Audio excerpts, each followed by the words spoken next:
There are 14 documents in our New Testament library that people have traditionally associated as having been written by Paul. Just about all biblical scholars, not fundamentalists, biblical scholars, will admit that one of these documents, we call Hebrews, was not written by Paul. Although we call Hebrews a letter, and the 7 authentic documents we do have from the pen of the historical Paul were indeed letters, Hebrews was not really a letter. Hebrews is an essay. It does not follow the ancient letter form at all. And almost all biblical scholars agree that Paul could never have written Hebrews. It is true that lectionary readers at Mass and in church services sometimes begin a passage by identifying it as coming from St. Paul's letter to the Hebrews. But as the late great biblical scholar Father Raymond Brown points out, if you were to actually look at the New Testament, you would see that there is no clear indication that the essay to the Hebrews was written by Paul. And indeed, inside the text, there is no reference to the Hebrews. The identification of this letter as one written, quote, to the Hebrews, end quote, comes in the 2nd century, not in the biblical text itself. And the identification of the author as Paul comes even later, and for a while only in one part of the church worldwide. As Father Raymond Brown explains it, the Roman Church was most reluctant to accept this document as a letter of Paul. Now, one key point lies in this question. How do scholars arrive at such decisions like Hebrews was not really a letter, but rather an essay, and Paul could never have written Hebrews?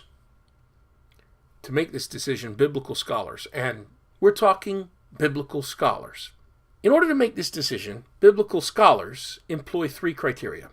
1, they pay attention to vocabulary. 2, they pay attention to style. 3, they pay attention to the viewpoint or perspective of the author. These 3 criteria are 3 features of literary criticism.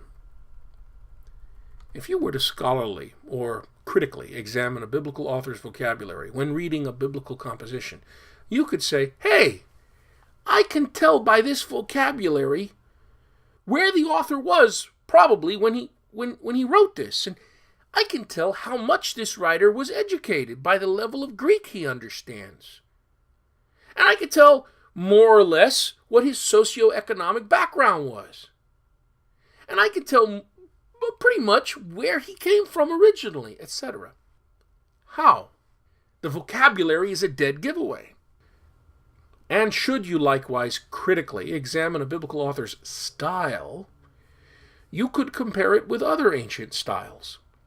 Some ancient writers like to pun, others like to alliterate, etc. This too is a dead giveaway. And perspective would show you what kind of axe the author is grinding. For example, say you're reading a biblical text and you say, whoa, this thing I just read right here, this is not really that objective. And that could lead you into an exploration of what's grinding the gears of the writer. So, by applying these scholarly criteria, what biblical exegetes find is that Paul didn't write Hebrews. He could not have written Hebrews. Okay, so there goes Hebrews as Pauline. So of all the New Testament literature thought via spurious familiarity to belong to the historical Paul, that leaves us now with 13 documents. Of those 13 documents that remain, 1 Timothy, 2 Timothy, and Titus are called by biblical scholars the pastorals. Biblical scholars recognize when they read those 3 documents that they describe a situation in Jesus groups that simply didn't exist during Paul's life. Therefore, they come from a time after Paul had died. They describe what is a well-structured, well-oiled organization with official positions for widows and for episkopoi, overseers, doing things that simply just didn't exist in the Jesus groups decades earlier during Paul's life. They had evolved later. So, these pastoral letters, 1 Timothy, 2 Timothy, and Titus, could never have been written by the historical Paul, but were scribed by someone else living after Paul. A great fan of Paul, perhaps a disciple of Paul, but a forger of Paul, named by scholars the pastor. An author giving a noble falsehood as an acceptable rhetorical tool, writing in the name of Paul decades after he had died. Current New Testament scholarship, we ain't talking fundamentalists, folks, is nearly unanimous in rejecting the Pauline authorship of these documents. Perhaps 90% of critical scholarship thinks that Paul did not himself compose these works, 1 and 2 Timothy and Titus. Lexical and stylistic comparisons with the authentic Pauline letters, as well as other issues mentioned before, support this conclusion. Also, the recipients, Timothy and Titus, are literary fictions intended to actualize Paul's presence by the forger known as the pastor. So that eliminates those 3 documents as being authentically Pauline. Now we're down to 10 documents, 10 remaining letters attributed to Paul. Among these final 10 are 2 Thessalonians, Colossians, and Ephesians. These 3 documents, my friends, are highly suspect. Perhaps 60% of critical scholars and growing would agree that Paul did not write Colossians, the thought of which is too advanced. Perhaps 80% would agree that he could not have written the sort of letter we call Ephesians. And slightly over half of biblical scholars and growing would agree that he did not write 2 Thessalonians. Likely, these documents are Deutero-Pauline forgeries, for similar reasons as listed earlier with the pastorals. Okay, so after all that, we're left with only 7 undisputed authentic letters of Paul. 1 Thessalonians, Galatians, Philippians, 1 Corinthians, 2 Corinthians, Philemon, and Romans. Of these 7 authentic letters of Paul, 5 deal with problems faced by second-wave members of Jesus groups. Philemon is a letter of recommendation for a master to accept back his runaway slave. The letter we call Romans is a letter dealing with travel arrangements sent to a Jesus group that Paul had never been to before and did not establish.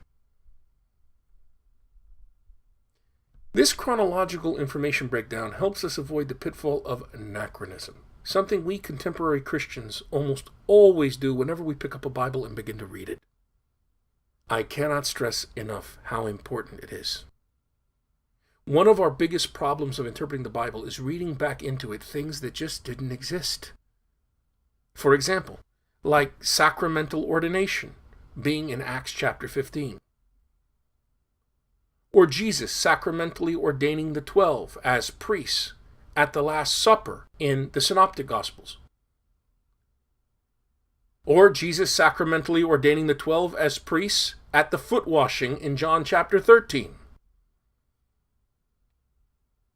Or Peter being given by Jesus all the powers and authority and office of Pope Francis sometime in 29 Common Era, as told in Matthew chapter 16. Or Jesus teaching the 12 about sacraments, exactly 7 in number, with exact matter and form via Aristotelian categories. Or Trinitarian monotheism being taught explicitly by Jesus, the 12, and Paul. Or Marian devotion and apparitions already happening in the New Testament communities, and on and on and on. All of this is highly anachronistic. What we're doing when we do this is we're taking our highly developed, with 2,000 years of theological freight, 21st century Christian understandings, and retrojecting it back into the first century Jesus groups, the New Testament communities. But it is not there. Eventually it will develop and evolve, yes, and Catholic Christians believe this to be guided by the Holy Spirit. But this happens over a long period of time and happens way later. I'm not saying any of it is illegitimate. but it evolved in continuity with the Jesus movement, but within development. We should not abuse the Bible to try to proof text these later evolved doctrines back into the New Testament communities and their literature. Equally important, with potentially devastating consequences as far as our understanding the biblical text is concerned, is ethnocentrism to our cultural ways. Contemporary American Bible readers interested in Paul's theology suffer a special risk of falling into this pit simply because Paul was not a theologian laying out his system of theology, beliefs, and doctrines.